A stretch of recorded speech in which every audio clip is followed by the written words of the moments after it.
Okay guys, so let's see the next question. Question here, 15 gram mass of nitrogen gas is enclosed in a vessel at a temperature of 27 degree Celsius. Okay, अब यहाँ पे एक word use किया बेटा, enclose vessel. इसका मतलब है volume आपका यहाँ पे क्या रहेगा, कांस्टेंट रहेगा. ये टर्मिनोलॉजी आपको समझनी पड़ेगी बेटा, ठीक है. Amount of heat transfer to the gas so that RMS velocity of the molecules is double is about.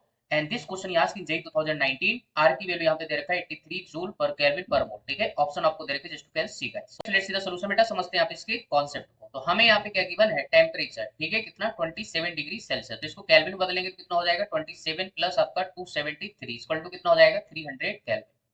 Clear है. अब यहाँ पे वी आरएमएस जो होता है बेटा, दैट इज इक्वल टू कितना हो जाएगा, 3RT divided by capital M. तो बेटा यहाँ पे अगर वी आरएमएस की बात करें तो दैट ही डायरेक्टली क्वेश्चन क्या हो जाएगा, टेम्परेचर के स्क्वायर रूट के डायरेक्टली पोर्शन, ठीक है.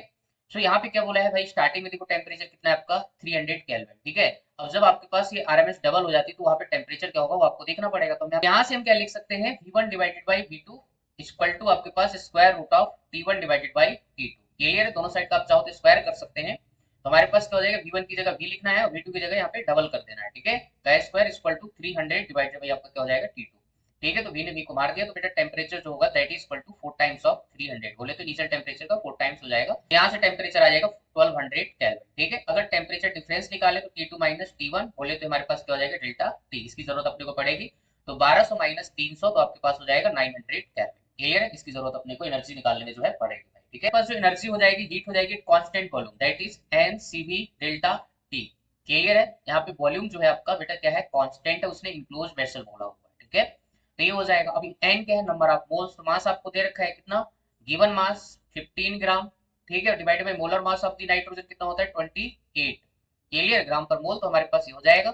सो आपके पास ग्राम पर मोल जो यहाँ पे निकल आएंगे तो नंबर ऑफ मोल जो है ऊपर चला जाएगा बेटा, ठीक है. तो ग्राम ग्राम कैंसिल हो जाएगा, 15 डिवाइडेड बाय आपका 28 हो जाएगा, ठीक है.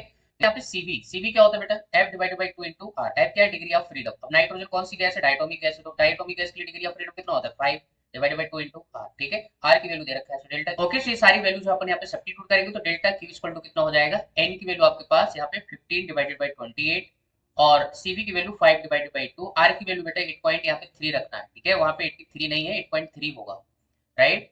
और यहाँ पे आपके पास कितना हो जाएगा, डेल्टा टी की वैल्यू 900, ठीक है. जब इसको सॉल्व करेंगे तो आपके पास जो है यहाँ पे किलो जूल में ऑप्शन दे रखे, तो उसके करस्पॉन्डिंग जो आंसर आएगा दैट इज आपका अप्रोक्सीमेट 10 किलो जूल बैच, ठीक है. ये मेरे पास क्या हो जाएगा, एनर्जी हो जाएगा, ठीक है गाइस. तो आई होप आपको क्वेश्चन का सोल्यूशन अच्छे से क्लियर हो गया. तो इस पर्टिकुलर क्वेश्चन का जो आंसर जाएगा दैट इज आपका third is the correct answer.